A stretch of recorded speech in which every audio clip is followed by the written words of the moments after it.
Hello guys, Jajas here. Marami nagtatanong sa akin kung bakit daw ako nag-move from Toronto to Manitoba. Especially yung mga naging classmate ko nung college dyan sa Toronto.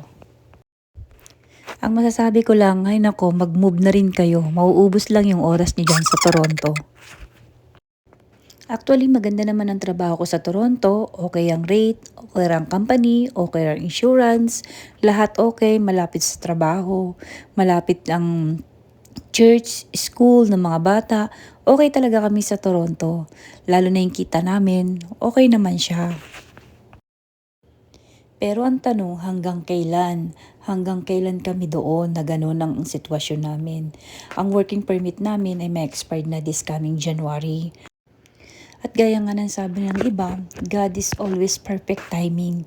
Sobrang timing talaga ang pagdating ng opportunity na to na mag-move ako sa Manitoba.